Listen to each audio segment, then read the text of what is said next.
The basic premise of a higher purpose notes an omnipotent, intelligent, and conscious existence that is at its core one's real self.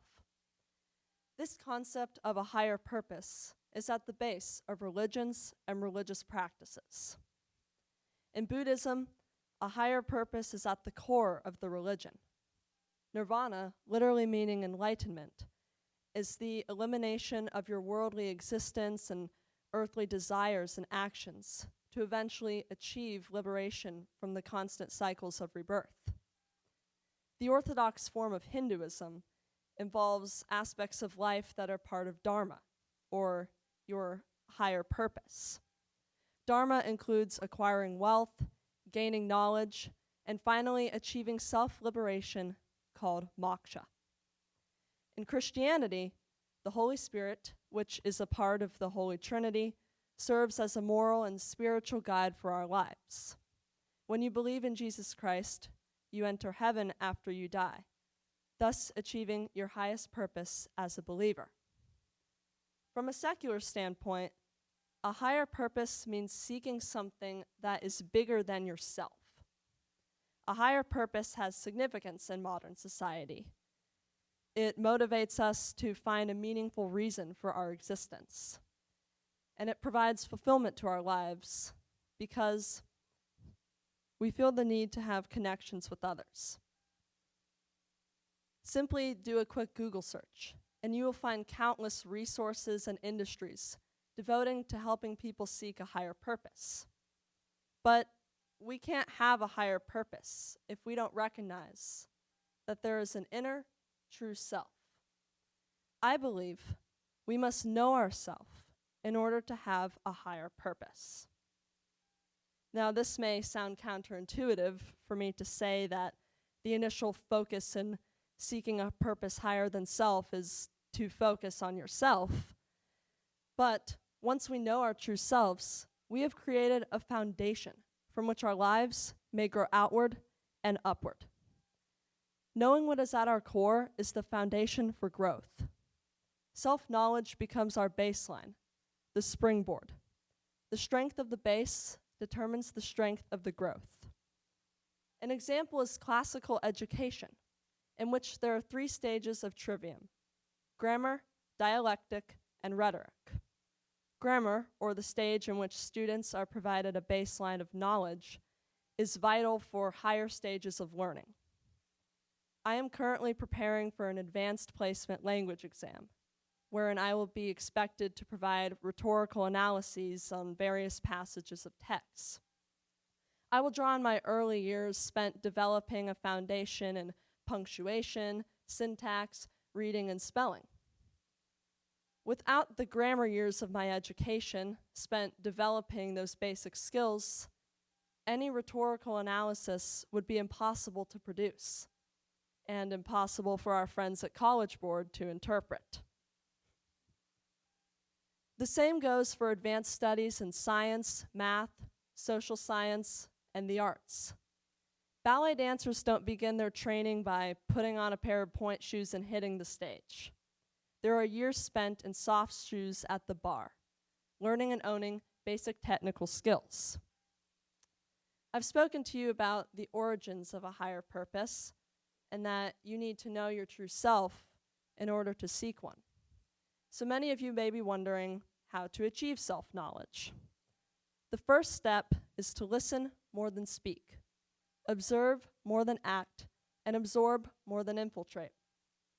Modern society encourages us to take challenges head on and take no prisoners in our approach to others. But if we are this loud in our interactions with others, we miss the opportunity to learn what is at our core. I challenge you to quiet your thoughts, emotions, and actions. Absorb more than infiltrate. Clear your inner slate to start the process of self-examination. Be ready for the challenge of self-examination. Know that it's going to be hard. We're not born knowing ourselves. In fact, our society is a constant barrage of campaigns, both literal and subliminal, aimed at affecting how we feel about ourselves as individuals and how we feel about our roles in our communities. My generation is under attack. Pop culture, driven by savvy, multi-billion-dollar information management industries, provides a constant onslaught of images that just aren't real. The danger to one who does not know their true self is that they are easily assuaged to believe the false imagery, to believe in rhetoric, to literally lose themselves in the constant pursuit of things that are not only unattainable, but inherently dangerous. Know that discovering yourself will expose things you don't love about yourself, our insecurities and our weaknesses. It won't be comfortable at first, but with time and mindfulness, connecting with our true self becomes second nature and enables us to be comfortable with not just one's strengths and successes, but with one's weaknesses and failures. Act with empathy. When we open up to the beliefs and feelings of others, we are acting within our true self. We're able to be in a state of connection with others that, in turn, reveals our own inner truths. Having an empathetic mindset opens our minds and hearts to understanding different viewpoints and beliefs of others.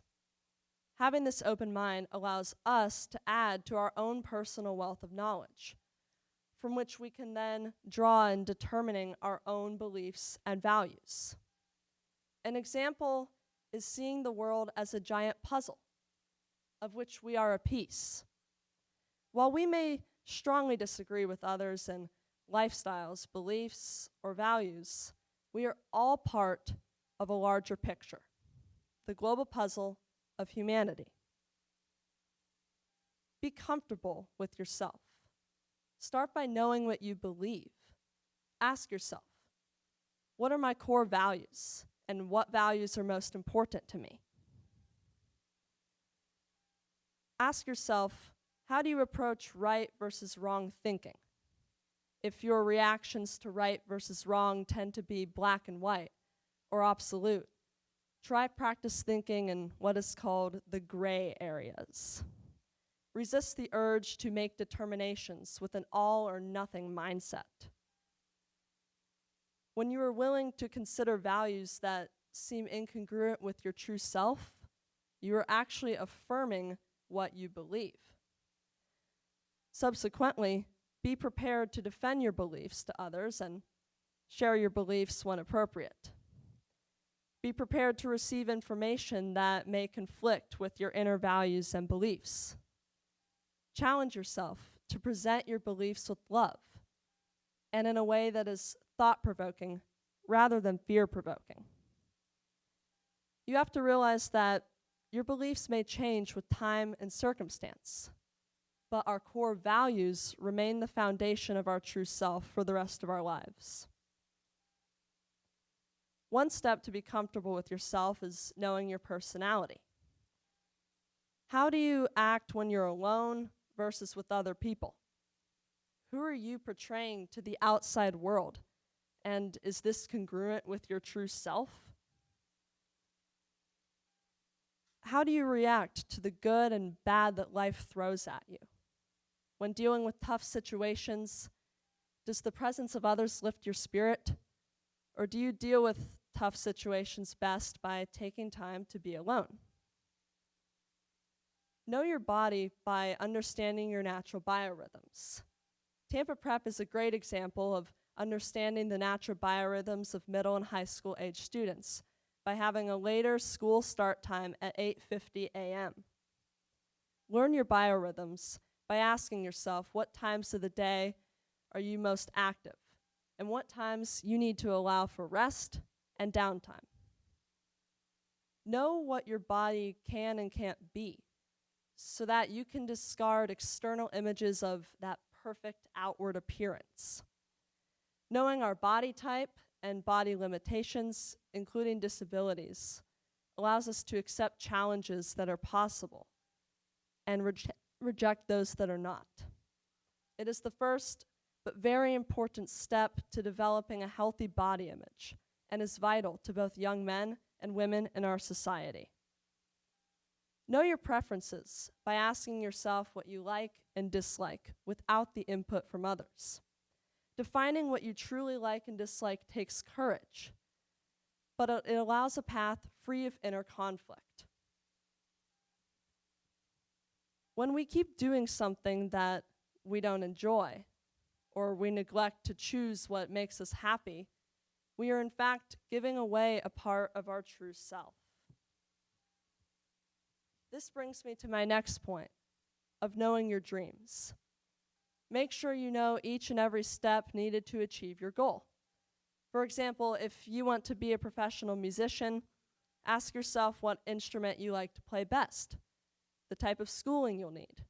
Do you want to join a rock band or join an orchestra? So, what happens when you achieve this self-knowledge? The first thing that happens is you recognize your self-worth. Feelings of self-worth enable us to create barriers that protect what we value, believe, and dream. These barriers become our inner voice that tells us when something is not right and tells us when to act or speak in defense of ourselves or others.